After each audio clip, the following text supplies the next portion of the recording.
Hi everyone, my name is Joe M. Turner with TurnerMagic.com in Atlanta, Georgia. It's a pleasure to be invited to spend 10 minutes with you tonight. I'd like to show you a little magic. You might have noticed this odd looking rectangular thing on my left. This is a piece of plastic with some designs on it that are derived from the brainwaves of Jerry Andrus, the true American genius, invented many optical illusions and magical principles. He sort of said this was the portal into Zone Zero. Zone Zero, he said, was where lost things go when they're lost. I thought we might try it out with this green rubber ball. Let's just see what happens if we take the ball and put it right into Zone Zero. Try not to let go of it. Let's see. Oh, I let go of it. And we can see that it has completely disappeared. If we reach back in there, we can see that it's still within reach. There is a common misconception that Zone Zero takes control of the object as soon as it goes through the portal. But as you can see, I can put it in and out and it doesn't have any problem whatsoever. It's only at the moment when I might let go that it goes into Zone Zero. I'm not quite sure how it works. It's a mystery to me, but if we reach right inside there, we can see that maybe we pull it from the lint trap, or I don't know quite how that works. It's in there with all the lost socks. Drinks in the cooler. I don't know what people do. It's a great idea for storage. Let's try it one last time. Let's put it into Zone Zero, and we can see that it is not there. It's not on the front. It's not on the back. It is right back there in Zone Zero. And I think there might be something else that's left inside there. Yeah, there's that drink from the cooler. That's for after the show. Ladies and gentlemen, that is Zone Zero. Rarely do I have children in my audience. On the off chance that there are any kids watching tonight, well, having been a parent for a long time, I know that some nights it's either this or Benadryl. You can never have too much rope around when you've got kids. I'm just kidding.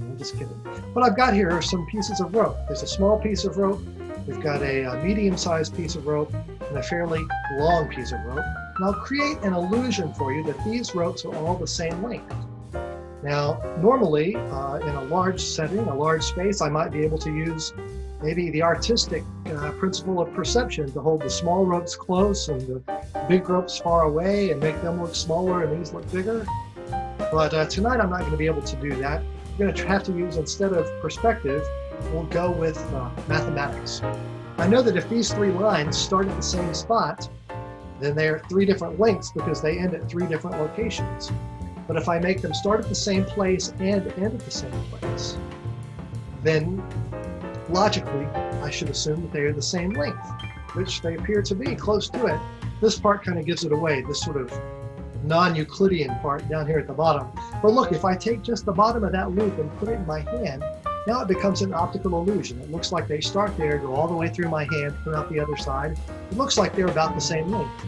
You know that they're not because we saw them earlier, but because I'm hiding this one piece of information, it changes the way your eyes see the entire situation. It's a pretty important principle, not just for magic, but just life in general. You can't always believe what you think you see. Now, that's the first lesson of illusions. The second lesson is this. Some illusions are more convincing than others. So there we have ropes 1, 2, and 3, all about the same length. Rope number 1, rope number 2, and rope number 3. Don't stretch, they don't come apart. We don't need 3 ropes for this trick. We don't even need 2 ropes for this trick. I only need 1 rope. So perhaps everybody can take a deep breath and just blow as we squeeze these together right here in the middle into one solid piece of rope. Now I can do the trick I planned for you, which uses this steel hoop. In a previous life, this might have been a macrame hoop. Back in the 70s, people would tie string or yarn around it, make knots, and turn it into a plant holder or something like that. This is not really a macrame idea lesson tonight. I am going to tie a knot, though. It's to tie the ring onto the rope. Now, there's 2 ways to describe the situation. You can say that the ring is tied on the rope, or you can say the rope is going through the ring. I like to say the ring is on the rope. And I'm going to create the illusion that the ring is off the rope. Watch carefully. 1, 2, 3. On the rope, on the rope, on the rope, off the rope. On. Okay, we're not buying this either. It's not really magic, that's semantics. That's just proof that words can also be used to deceive. You can see it's on the rope, When I said it was going to come off, you might have thought that it was going to melt through the fibers and come off the rope like that. But, oh, well, I want to see it again. Of course you do. It's a magic act. Let's try it one more time. But we'll try it over knot. We'll throw it through the air to the other side of the knot, where it will land and link itself onto the rope. Let's see. 1, 2, 3. Right there on the other side of the knot, it links itself right onto the rope. Now, this being a very intelligent audience, I know you know there's no way to get a ring off a rope unless you untie it and slide it off the end of the rope. But that's the problem with this rope. I'm not really sure this is American-made cotton poly rope. It could be a cheap import. There's only one way to tell. That's by pulling on it and seeing if the ends pop off. Oh, and in this case, it did pop off. The ends are there, which leaves me with nothing but a middle. This rope is defective, having no ends. There's no way to get a ring off a rope that only has a middle.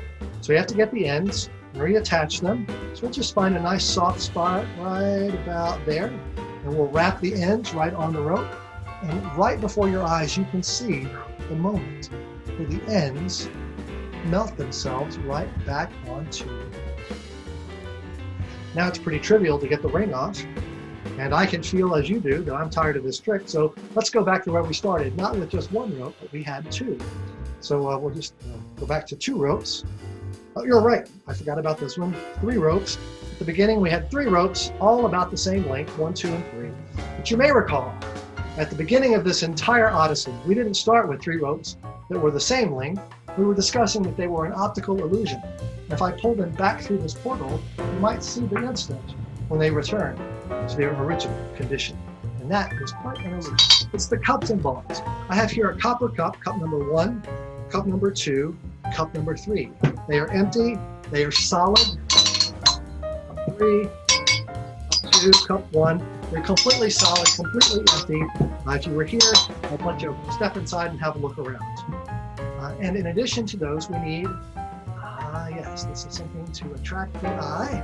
These are 3 little balls with crochet jackets on top, 1, 2, and 3. In most of my performances, I would let you give these balls clever names, and we would keep track of them with clever names that you come up with. Tonight, I'll just name them myself. Instead of A, B, and C, or 1, 2, and 3, let's go with something a little more interesting. How about Larry? Larry will be ball number 1, and we'll just say goodbye to Larry. And if that's Larry, that means this could be Mo. Larry, and then we'll say goodbye to Mo. With a little tap. There's Larry and Mo. Some of you might be jumping to Shemp, or Joe, or Curly Joe, and those are all incorrect. The only correct answer for this one is Curly. And we'll give Curly, in fact, I'll let you give Curly a little kiss. One kiss, and Curly disappears completely, reappearing where he began. Which is just proof that Curly didn't like to go to rehearsal. Curly, not supposed to be on top, he's supposed to be underneath. So there's Curly, there's Mo, there's Larry, that's the cups and balls. Let's try it a little differently this time. It's so complicated with 3 cups, 3 balls, 2 hands, 1 stick, plus my mouth, talking the whole time. Let's make this a little bit easier. First of all, we'll set down the stick, so we don't need that. We'll get rid of 2 of the balls. So we don't need, this was Larry, and this was Curly. All you have to do is keep your eye on Mo in the middle. I'm going to mix it up. You try to keep your eye on Mo right here in the middle. Mix, mix, mix. This is just like they do at the stadium. Of course, I don't have the benefit of computer graphics. I have to do it myself. If you had to guess where you thought Mo is right now, would you say cup 1, cup 2, or cup number 3? I usually try to influence people to pick cup number 3. They want to pick cup number 2, and I try to influence them to pick cup number 3, but that's because I really put them under cup number 1. I'm just trying to distract you. Now, that being said, I would have accepted cup number 3 as a correct answer. If you thought that Mo was under cup 2, you'd be wrong, because that's actually Larry and Curly. I don't know what they're doing in there, but if I snap my fingers, Mo wants to join them. So there's Larry, Mo, and Curly, cups and balls. Now it's time for the big finish, the big finale. So I need to take the stick back. We're going to do this all 3 at the same time. 1, 2, 3. We'll put those right in my pocket all at once. Really. I've got my sleeve in the pocket. And with the stick, just a gentle tap once there, and then tap, tap, tap. I think you would agree that if those balls were back under the cups now, that would be a heck of a trick. I wish I could do it. There's no way I can do that kind of sleight of hand without touching the cups, which I did not this time. So there's no way I can do sleight of hand. That's okay. I didn't want to finish our time together with sleight of hand. I wanted to finish with a moment of true magic. And that's why if you take a look, you'll see the white, the blue, and the red. Ladies and gentlemen, my name is Joe M. Turner. Thanks for watching my little presentation for you tonight, and I'll see you online.